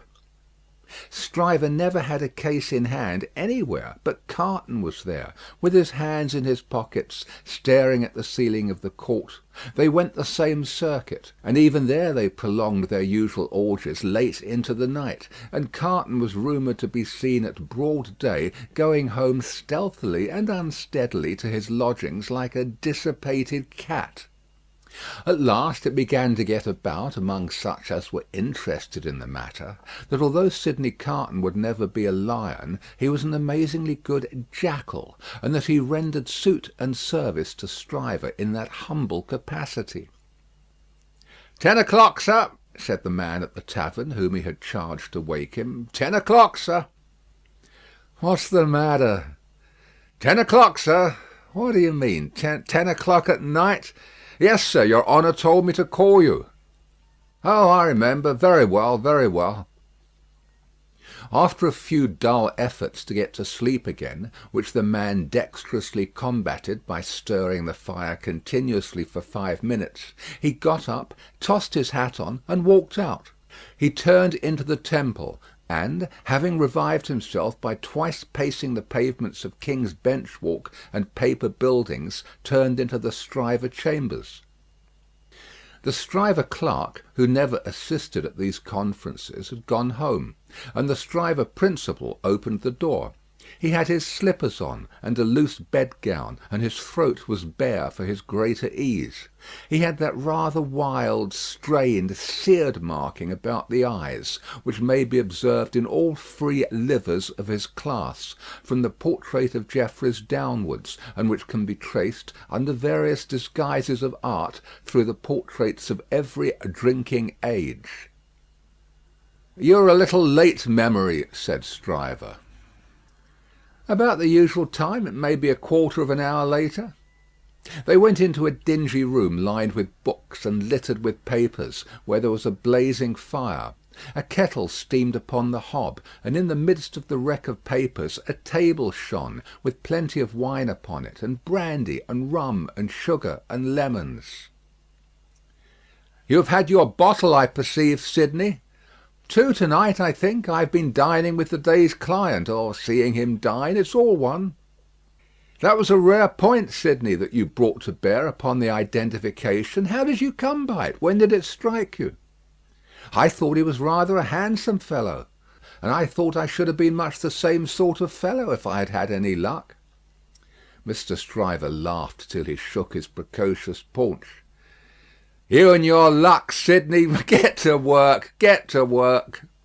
Sullenly enough the jackal loosened his dress, went into an adjoining room, and came back with a large jug of cold water, a basin, and a towel or two. Steeping the towels in the water, and partially wringing them out, he folded them on his head in a manner hideous to behold, sat down at the table, and said, "Now I am ready." "Not much boiling down to be done to-night, Memory," said Mr. Stryver, gaily, as he looked among his papers. "How much?" "Only 2 sets of them. Give me the worst first. There they are, Sidney. Fire away." The lion then composed himself on his back on a sofa on one side of the drinking table, while the jackal sat at his own paper-bestrewn table proper, on the other side of it, with the bottles and glasses ready to his hand. Both resorted to the drinking table without stint, but each in a different way, the lion for the most part reclining with his hands in his waistband, looking at the fire, or occasionally flirting with some lighter document. The jackal, with knitted brows and intent face, so deep in his task that his eyes did not even follow the hand he stretched out for his glass, which often groped about for a minute or more before it found the glass for his lips. 2 or 3 times the matter in hand became so knotty that the jackal found it imperative on him to get up and steep his towels anew. From these pilgrimages to the jug and basin he returned with such eccentricities of damp headgear as no words can describe, which were made the more ludicrous by his anxious gravity. At length the jackal had got together a compact repast for the lion, and proceeded to offer it to him. The lion took it with care and caution, made his selections from it, and his remarks upon it, and the jackal assisted both. When the repast was fully discussed, the lion put his hands in his waistband again, and lay down to meditate. The jackal then invigorated himself with a bum for his throttle, and a fresh application to his head, and applied himself to the collection of a second meal. This was administered to the lion in the same manner, and was not disposed of until the clock struck 3 in the morning. "And now we have done, Sidney, fill a bumper of punch," said Mr. Stryver. The jackal removed the towels from his head, which had been steaming again, shook himself, yawned, shivered, and complied. "You were very sound, Sidney, in the matter of those Crown witnesses to day. Every question told." "I always am sound, am I not? I don't gainsay it. What has roughened your temper? Put some punch to it and smooth it again." With a deprecatory grunt, the jackal again complied. "The old Sidney Carton of old Shrewsbury School," said Stryver, nodding his head over him as he reviewed him in the present and the past. "The old seesaw Sidney, up one minute and down the next, now in spirits and now in despondency." "Ah," returned the other, sighing, "yes. The same Sidney with the same luck. Even then I did exercises for other boys, and seldom did my own." "And why not?" "God knows. It was my way, I suppose." He sat with his hands in his pockets and his legs stretched out before him, looking at the fire. "Carton," said his friend, squaring himself at him with a bullying air, as if the fire-grate had been the furnace in which sustained endeavour was forged, and the one delicate thing to be done for the old Sidney Carton of old Shrewsbury School was to shoulder him into it. "Your way is, and always was, a lame way. You summon no energy and purpose. Look at me." "Oh, botheration," returned Sidney with a lighter and more good-humoured laugh. "Don't you be moral." "How have I done what I have done?" said Stryver. "How do I do what I do?" "Partly through paying me to help you, I suppose. But it's not worth your while to apostrophise me or the air about it. What you want to do, you do. You were always in the front rank, and I was always behind. I had to get into the front rank. I was not born there, was I? I was not present at the ceremony, but my opinion is you were," said Carton. At this he laughed again, and they both laughed. "Before Shrewsbury, and at Shrewsbury, and ever since Shrewsbury," pursued Carton, "you have fallen into your rank, and I have fallen into mine. Even when we were fellow students in the student quarter of Paris, picking up French, and French law, and other French crumbs that we didn't get much good of, you were always somewhere, and I was always nowhere." "And whose fault was that?" "Upon my soul, I'm not sure that it was not yours. You were always driving and riving and shouldering and passing, to that restless degree that I had no chance for my life but in rust and repose. It's a gloomy thing, however, to talk about one's own past with the day breaking. Turn me in some other direction before I go." "Well, then, pledge me to the pretty witness," said Stryver, holding up his glass. "Are you turned in a pleasant direction?" Apparently not, for he became gloomy again. "Pretty witness," he muttered, looking down into his glass. "I've had enough of witnesses to-day and to-night. Who's your pretty witness?" "The picturesque doctor's daughter, Miss Manette." "She pretty? Is she not?" "No." "Why, man alive, she was the admiration of the whole court." "Rot the admiration of the whole court. Who made the Old Bailey a judge of beauty? She was a golden-haired doll." "Do you know, Sidney," said Mr. Stryver, looking at him with sharp eyes, and slowly drawing a hand across his florid face, "do you know, I rather thought at the time that you sympathised with the golden-haired doll, and were quick to see what happened to the golden-haired doll?" "Quick to see what happened? If a girl, doll or no doll, swoons within a yard or two of a man's nose, he can see it without a perspective glass. I pledge you, but I deny the beauty. And now I'll have no more drink. I'll get to bed." When his host followed him out on the staircase with a candle to light him down the stairs, the day was coldly looking in through its grimy windows. When he got out of the house, the air was cold and sad, the dull sky overcast, the river dark and dim, the whole scene like a lifeless desert. And wreaths of dust were spinning round and round before the morning blast, as if the desert sand had risen far away, and the first spray of it in its advance had begun to overwhelm the city. Waste forces within him and a desert all around, this man stood still on his way across a silent terrace, and saw for a moment, lying in the wilderness before him, a mirage of honourable ambition, self-denial, and perseverance. In the fair city of this vision there were airy galleries from which the loves and graces looked upon him, gardens in which the fruits of life hung ripening, waters of hope that sparkled in his sight. A moment, and it was gone. Climbing to a high chamber in a well of houses, he threw himself down in his clothes on a neglected bed, and its pillow was wet with wasted tears. Sadly, sadly the sun rose. It rose upon no sadder sight than the man of good abilities and good emotions, incapable of their directed exercise, incapable of his own help and his own happiness, sensible of the blight on him, and resigning himself to let it eat him away. End of Book 2, Chapter 5. Chapter 6. Hundreds of people. The quiet lodgings of Dr. Manette were in a quiet street corner not far from Soho Square.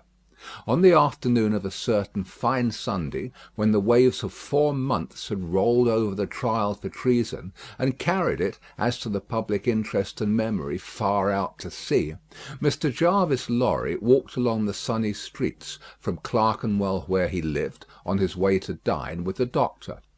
After several relapses into business absorption, Mr. Lorry had become the doctor's friend, and the quiet street corner was the sunny part of his life. On this certain fine Sunday, Mr. Lorry walked towards Soho early in the afternoon for 3 reasons of habit. Firstly, because on fine Sundays he often walked out, before dinner, with the doctor and Lucy. Secondly, because on unfavourable Sundays he was accustomed to be with them as the family friend, talking, reading, looking out of window, and generally getting through the day. Thirdly, because he happened to have his own little shrewd doubts to solve, and knew how the ways of the doctor's household pointed to that time as a likely time for solving them. A quainter corner than the corner where the doctor lived was not to be found in London. There was no way through it, and the front windows of the doctor's lodgings commanded a pleasant little vista of street that had a congenial air of retirement on it. There were few buildings then, north of the Oxford Road, and forest trees flourished, and wild flowers grew, and the hawthorn blossomed in the now vanished fields. As a consequence, country airs circulated in Soho with vigorous freedom, instead of languishing into the parish like stray paupers without a settlement; and there was many a good south wall not far off, on which the peaches ripened in their season. The summer light struck into the corner brilliantly in the early part of the day, but when the streets grew hot the corner was in shadow, though not in shadow so remote but that you could see beyond it into a glare of brightness. It was a cool spot, staid but cheerful, a wonderful place for echoes, and a very harbour from the raging streets. There ought to have been a tranquil bark in such an anchorage, and there was. The doctor occupied 2 floors of a large stiff house, where several callings purported to be pursued by day, but whereof little was audible any day, and which was shunned by all of them at night. In a building at the back, attainable by a courtyard, where a plane tree rustled its green leaves, church organs claimed to be made, and silver to be chased, and likewise gold to be beaten by some mysterious giant who had a golden arm starting out of the wall of the front hall. as if he had beaten himself precious, and menaced a similar conversion of all visitors. A very little of these trades, or of a lonely lodger rumoured to live upstairs, or of a dim coach-trimming maker asserted to have a counting-house below, was ever heard or seen. Occasionally a stray workman putting his coat on traversed the hall, or a stranger peered about there, or a distant clink was heard across the courtyard, or a thump from the Golden Giant. These, however, were only the exceptions required to prove the rule, that the sparrows in the plane tree behind the house, and the echoes in the corner before it, had their own way from Sunday morning unto Saturday night. Dr. Manette received such patience here as his old reputation, and its revival in the floating whispers of his story, brought him. His scientific knowledge, and his vigilance and skill in conducting ingenious experiments, brought him otherwise into moderate request, and he earned as much as he wanted. These things were within Mr. Jarvis Lorry's knowledge, thoughts, and notice, when he rang the door-bell of the tranquil house in the corner on the fine Sunday afternoon. Dr. Manette at home? Expected home. Miss Lucy at home? Expected home. Miss Pross at home? Possibly at home, but of a certainty impossible for handmaid to anticipate intentions of Miss Pross as to admission or denial of the fact. "As I am at home myself," said Miss Lorry, "I'll go upstairs." Although the doctor's daughter had known nothing of the country of her birth, she appeared to have innately derived from it that ability to make much of little means, which is one of its most useful and most agreeable characteristics. Simple as the furniture was, it was set off by so many little adornments, of no value but for their taste and fancy, that its effect was delightful. The disposition of everything in the rooms, from the largest object to the least, the arrangement of colours, the elegant variety and contrast obtained by thrift in trifles, by delicate hands, clear eyes, and good sense, were at once so pleasant in themselves, and so expressive of their originator, that, as Mr. Lorry stood looking about him, the very chairs and tables seemed to ask him, with something of that peculiar expression which he knew so well by this time, whether he approved. There were 3 rooms on a floor, and the doors by which they communicated being put open, that the air might pass freely through them all, Mr. Lorry, smilingly observant of that fanciful resemblance which he detected all around him, walked from one to another. The first was the best room, and in it were Lucy's birds, and flowers, and books, and desk, and work-table, and box of water-colours. The second was the doctor's consulting room, used also as the dining room. The third, changingly speckled by the rustle of the plane tree in the yard, was the doctor's bedroom, and there, in a corner, stood the disused shoemaker's bench and tray of tools, much as it had stood on the 5th floor of the dismal house by the wine-shop in the suburb of Saint Antoine in Paris. "I wonder," said Mr. Lorry, pausing in his looking about, "that he keeps that reminder of his sufferings about him." "And why wonder at that?" was the abrupt inquiry that made him start. It proceeded from Miss Pross, the wild red woman, strong of hand, whose acquaintance he had first made at the Royal George Hotel at Dover, and had since improved. "I should have thought," Mr. Lorry began. "Pooh! You would have thought," said Miss Pross. Mr. Lorry left off. "How do you do?" inquired that lady then, sharply, and yet as if to express that she bore him no malice. "I am pretty well, I thank you," answered Mr. Lorry, with meekness. "How are you?" "Nothing to boast of," said Miss Pross. "Indeed?" "Ah, indeed," said Miss Pross.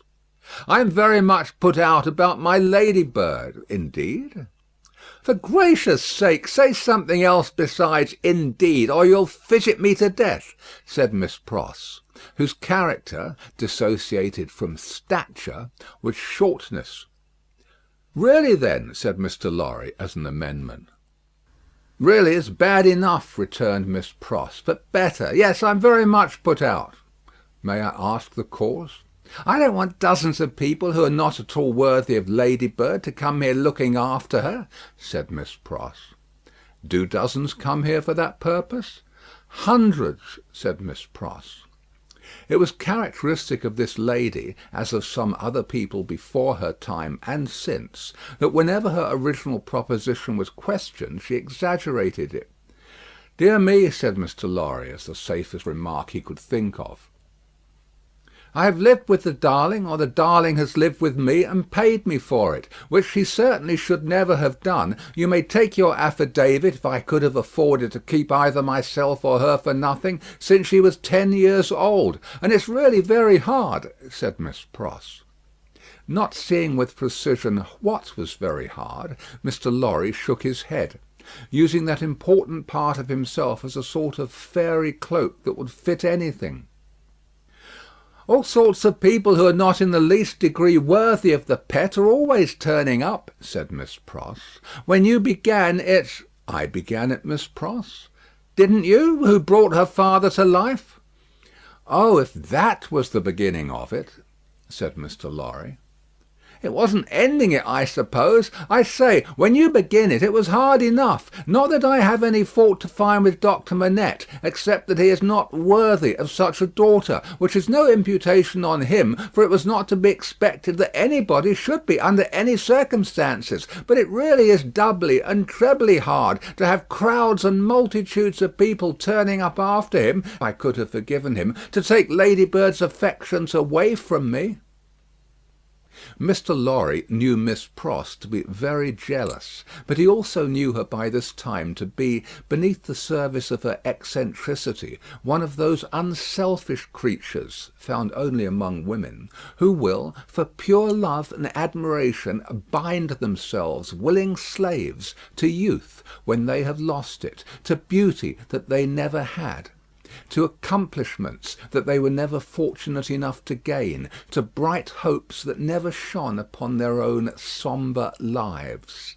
He knew enough of the world to know that there is nothing in it better than the faithful service of the heart, so rendered and so free from any mercenary taint. He had such an exalted respect for it, that in the retributive arrangements made by his own mind, we all make such arrangements, more or less, he stationed Miss Pross much nearer to the lower angels than many ladies immeasurably better got up, both by nature and art, who had balances at Tellson's. "There never was nor will be but one man worthy of Ladybird," said Miss Pross, "and that was my brother Solomon, if he hadn't made a mistake in life." Here again Mr. Lorry's inquiries into Miss Pross's personal history had established the fact that her brother Solomon was a heartless scoundrel who had stripped her of everything she possessed as a stake to speculate with, and had abandoned her in her poverty for evermore, with no touch of compunction. Miss Pross's fidelity of belief in Solomon, deducting a mere trifle for this slight mistake, was quite a serious matter with Mr. Lorry, and had its weight in his good opinion of her. "As we happen to be alone for the moment, and are both people of business," he said, when they had got back to the drawing-room, and had sat down there in friendly relations, "let me ask you, does the doctor, in talking with Lucy, never refer to the shoemaking time yet?" "Never." "And yet keeps that bench and those tools beside him?"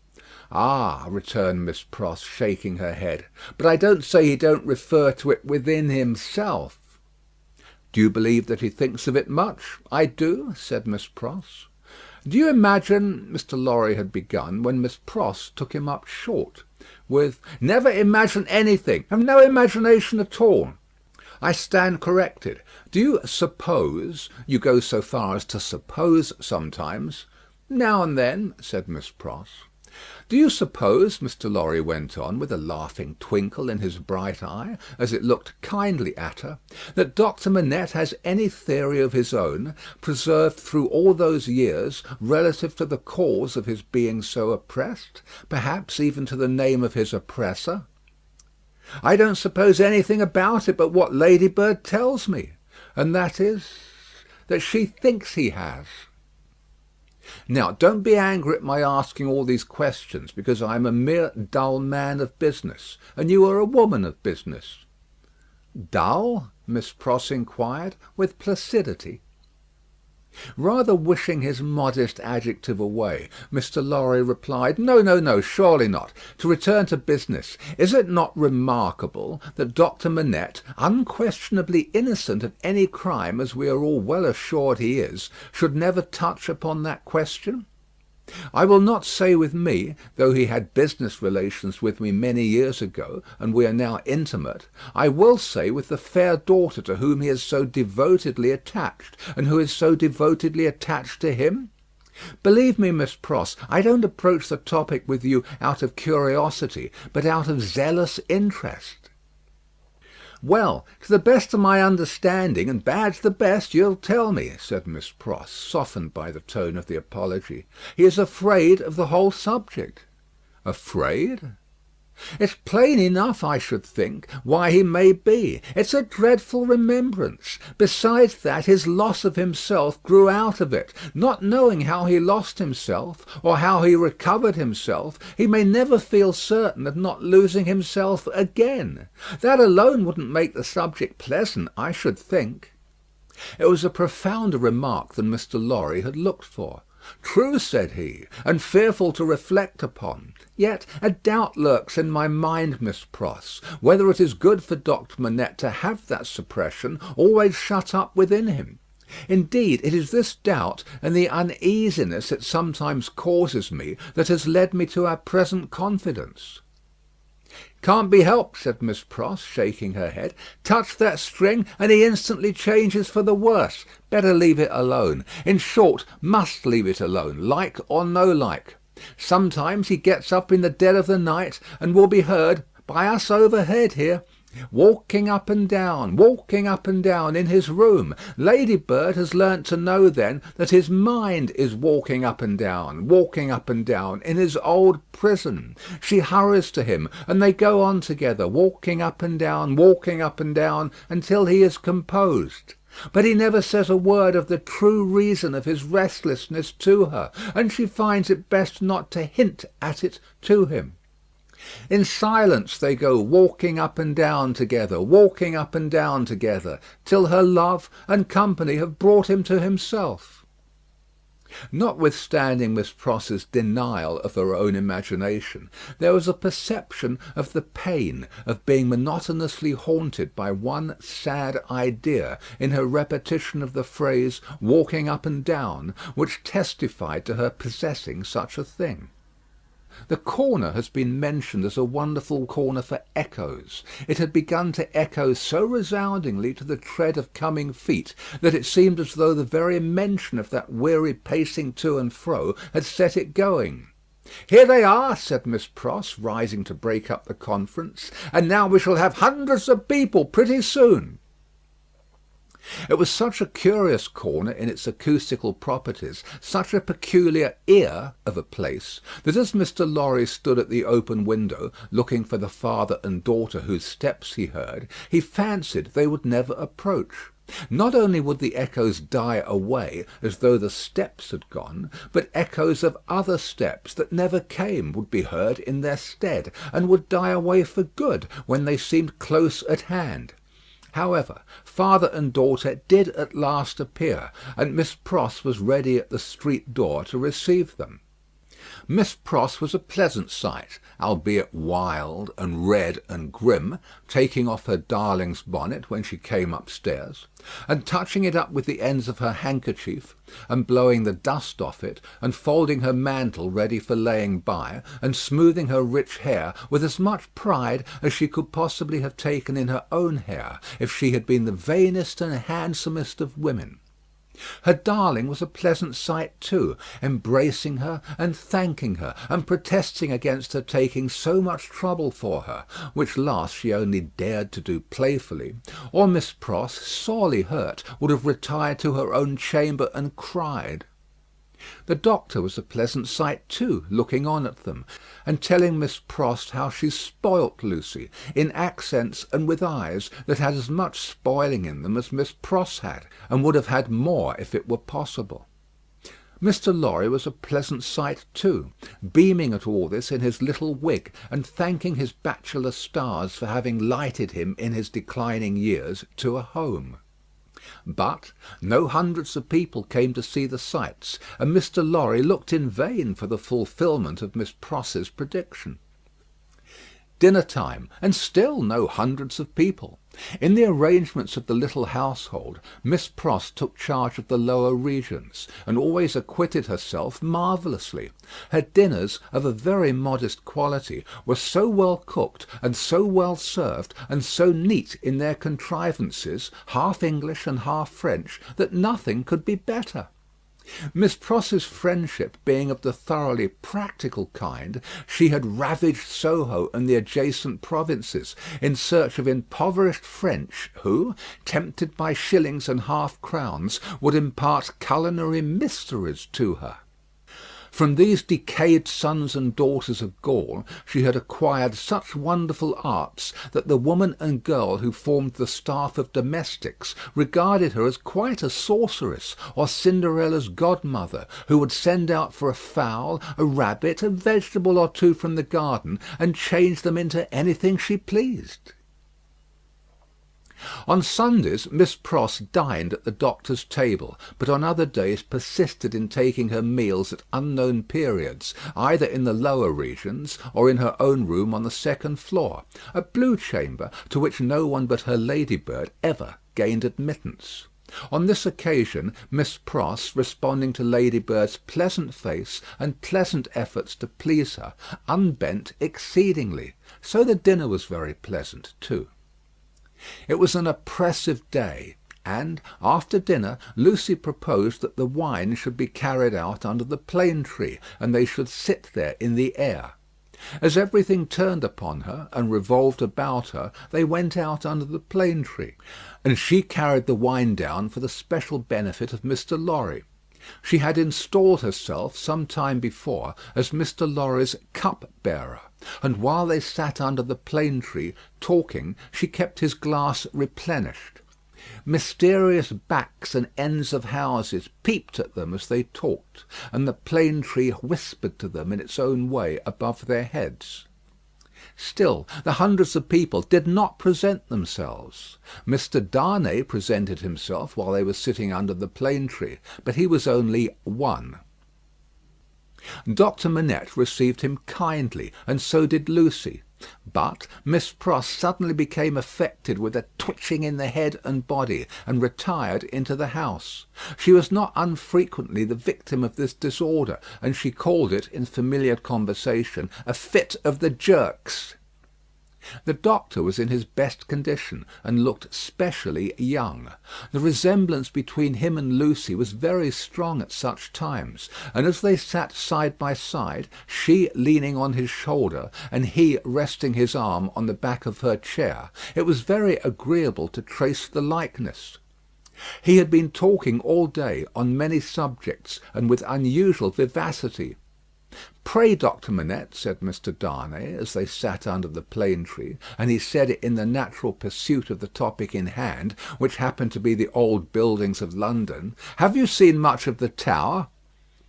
"Lucy and I have been there, but only casually. We have seen enough of it to know that it teems with interest, little more."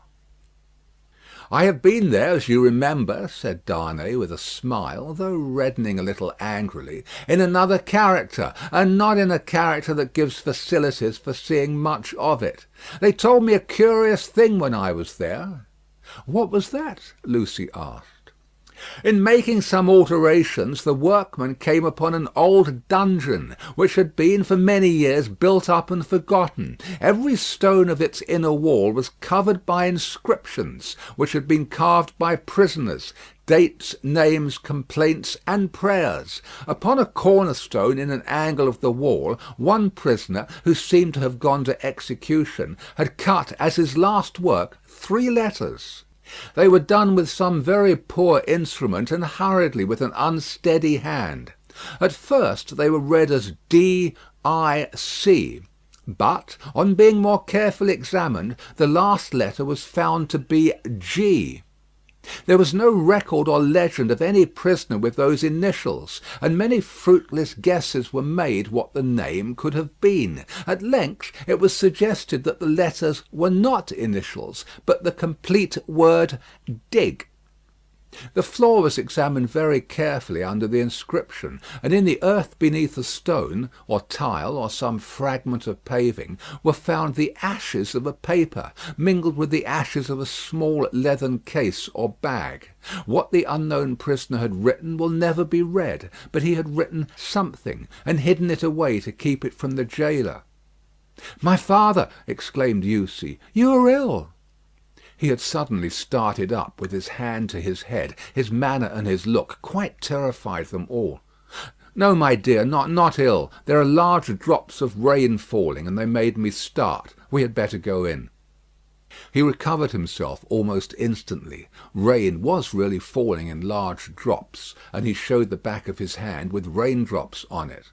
But he said not a single word in reference to the discovery that had been told of, and, as they went into the house, the business eye of Mr. Lorry either detected, or fancied it detected, on his face, as it turned toward Charles Darnay, the same singular look that had been upon it when it turned towards him in the passages of the court-house.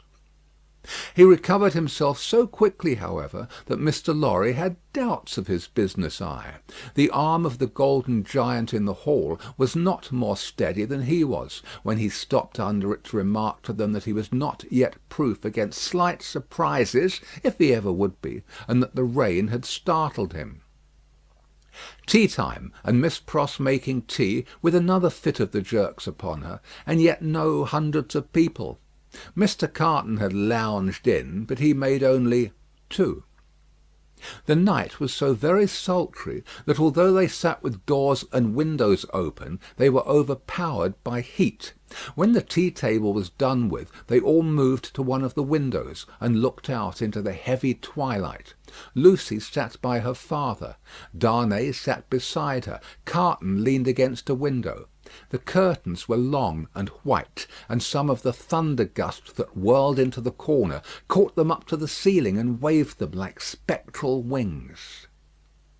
"The raindrops are still falling, large, heavy, and few," said Doctor Manette. "It comes slowly." "It comes surely," said Carton.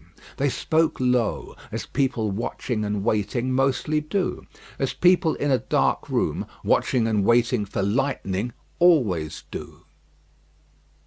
There was a great hurry in the streets of people speeding away to get shelter before the storm broke. The wonderful corner for echoes resounded with the echoes of footsteps coming and going, yet not a footstep was there. "A multitude of people, and yet a solitude," said Darnay, when they had listened for a while. "Is it not impressive, Mr. Darnay?" asked Lucy. "Sometimes I have sat here of an evening until I have fancied, but even the shade of a foolish fancy makes me shudder to-night, when all is so black and solemn." "Let us shudder too. We may know what it is." "It will seem nothing to you. Such whims are only impressive as we originate them, I think. They are not to be communicated.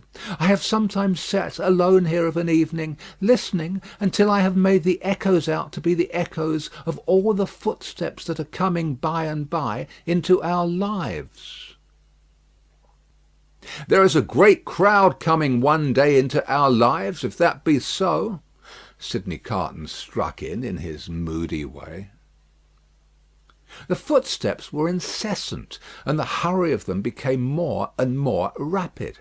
The corner echoed and re-echoed with the tread of feet, some as it seemed under the windows, some as it seemed in the room, some coming, some going, some breaking off, some stopping altogether, all in the distant streets, and not one within sight.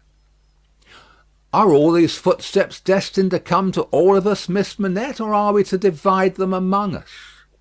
"I don't know, Mr. Darnay. I told you it was a foolish fancy, but you asked for it." When I have yielded myself to it, I have been alone, and then I have imagined them the footsteps of the people who are to come into my life and my father's." "I take them into mine," said Carton. "I ask no questions and make no stipulations. There is a great crowd bearing down upon us, Miss Manette, and I see them by the lightning." He added the last words after there had been a vivid flash which had shown him lounging in the window. "And I hear them," he added again, after a peal of thunder. "Here they come, fast, fierce, and furious." It was the rush and roar of rain that he typified, and it stopped him, for no voice could be heard in it. A memorable storm of thunder and lightning broke with that sweep of water, and there was not a moment's interval in crash and fire and rain until the moon rose at midnight.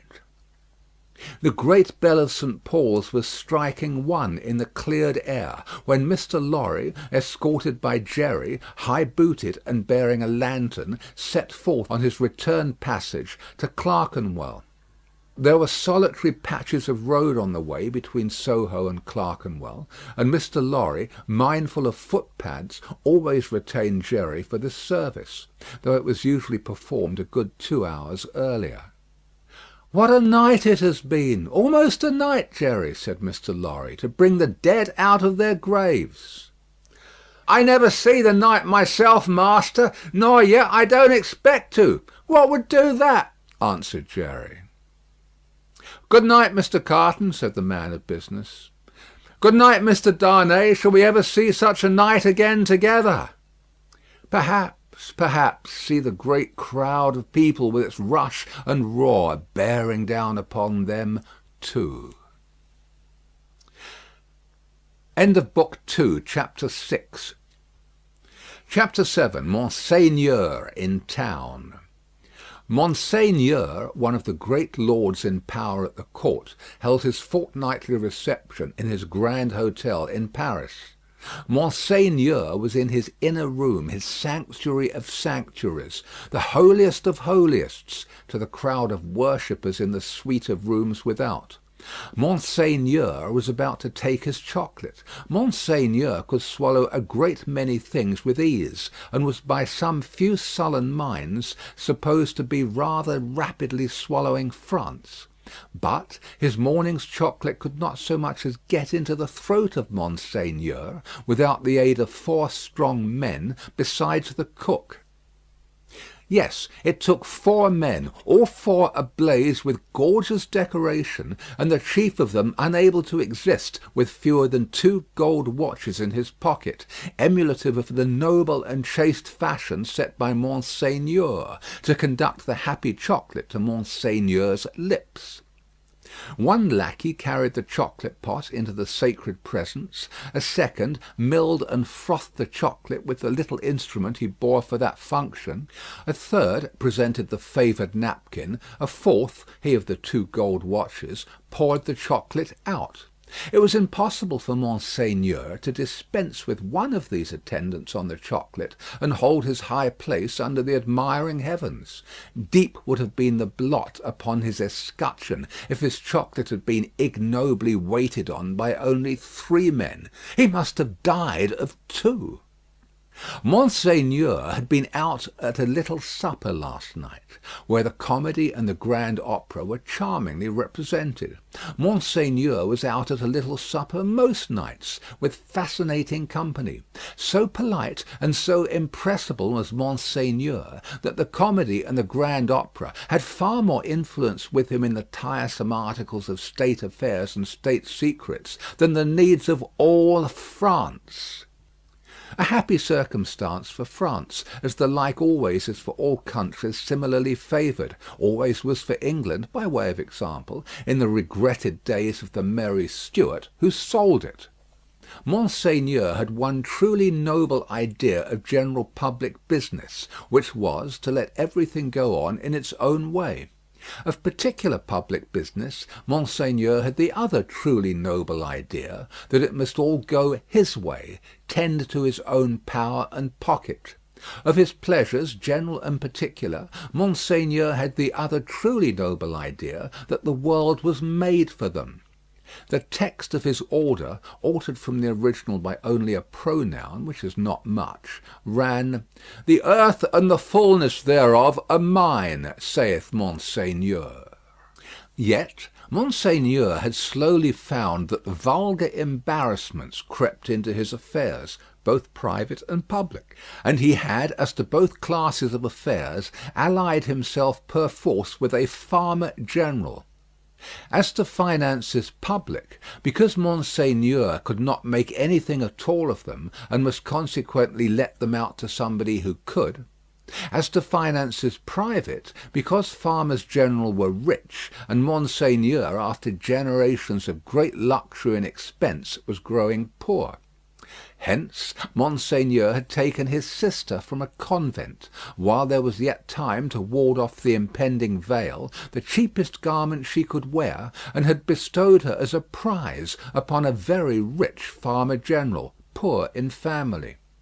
Which farmer general, carrying an appropriate cane with a golden apple on the top of it, was now among the company in the outer rooms, much prostrated before by mankind, always excepting superior mankind of the blood of Monseigneur, who, his own wife included, looked down upon him with the loftiest contempt. A sumptuous man was the farmer general. 30 horses stood in his stables, 24 male domestics sat in his halls, 6 body women waited on his wife. As one who pretended to do nothing but plunder and forage where he could, the farmer general, howsoever his matrimonial relations conduced to social morality, was at least the greatest reality among the personages who attended at the hotel of Monseigneur that day. For the rooms, though a beautiful scene to look at, and adorned with every device of decoration that the taste and skill of the time could achieve, were, in truth, not a sound business, considered with any reference to the scarecrows in the rags and nightcaps elsewhere, and not so far off either, but that the watching towers of Notre Dame, almost equidistant from the two extremes, could see them both. They would have been an exceedingly uncomfortable business, if that could have been anybody's business at the house of Monseigneur. Military officers destitute of military knowledge, naval officers with no idea of a ship, civil officers without a notion of affairs, brazen ecclesiastics of the worst worldly, with sensual eyes, loose tongues, and looser lives, all totally unfit for their several callings, all lying horribly in pretending to belong to them, but all nearly or remotely of the order of Monseigneur, and therefore foisted on all public employments from which anything was to be got. These were to be told off by the score and the score. People not immediately connected with Monseigneur or the state, yet equally unconnected with anything that was real, or with lives passed in travelling by any straight road to any true earthly end, were no less abundant. Doctors who made great fortunes out of dainty remedies for imaginary disorders that never existed, smiled upon their courtly patients in the antechambers of Monseigneur. Projectors who had discovered every kind of remedy for the little evils with which the state was touched, except the remedy of setting to work in earnest to root out a single sin, poured their distracting babble into any ears they could lay hold of at the reception of Monseigneur. Unbelieving philosophers who were remodelling the world with words, and making card towers of Babel to scale the skies with, talked with unbelieving chemists who had an eye on the transmutation of metals at this wonderful gathering accumulated by Monseigneur. Exquisite gentlemen of the finest breeding, which was at that remarkable time, and has been since, to be known by its fruits of indifference to every natural subject of human interest, were in the most exemplary state of exhaustion at the hotel of Monseigneur.